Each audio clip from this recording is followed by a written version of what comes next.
There is nothing quite like the ambition of a new agent who comes into a marketplace. And I kind of love this great question around what would it take to write $1 million? And then I love changing that question to say, what would it take to write $1 million in a month? And when you start thinking about that, you start thinking about the ambition of how would I ever do that in my marketplace? What's my average fee? What's my average sale price? What's the volume of transactions? Is my marketplace big enough for my aspirations? And when you start to think about ambition, the reason why a lot of it doesn't happen for people is they haven't moved to a position of what we go to call excellence in execution. And you hear a lot of people talk a lot about this stuff where they go, Josh, these are all the things that I'm implementing. I bet you none of those things actually ever get implemented into your business because implementing in itself is too big a word. What we think about is execution, about executing with excellence, about saying, you know what, I'm now going to think about the systems that I'm going to need to have in play. Now, let's say that you're going to a listing presentation or you're booking in a market appraisal. On a market appraisal or listing presentation booking form, there's a very simple question. What's the reason why they're thinking about buying, moving, or selling? And it lists the 11 reasons. From someone being in a position that maybe they've got a growing family, to maybe a deceased estate, to a job relocation, you get the idea. But if you now know what problem you're actually going into, that's going to change the entire way that you pitch.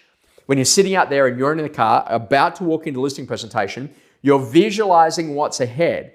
And what you got to think about is that what situation am I walking into right now?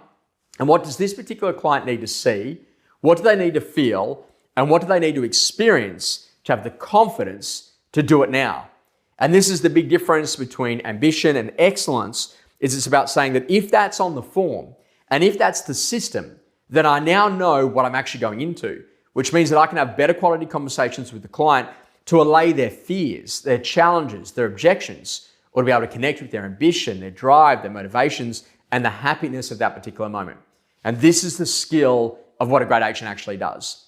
What are the systems that you're missing right now that are constantly causing you to trip over yourself and lose business? What are the systems that you're missing right now that are actually forcing you to miss business because you don't even see the opportunity because you're not asking the question of the customer at the open for inspection? And what are the challenges that you're facing because you don't have the systemization around getting better quality marketing and better quality fees and a better quality sale method so that the listings that you take to market actually sell? And that's the skill of what a great agent does, is they connect ambition with excellence by putting the right systems in play. Think forms, think checklists, think visuals, think dialogue. Get those things right, you've got a scalable business and one that can grow to go and achieve your dreams. And all you got to do is make the decision to go all in on becoming one of the best in the world.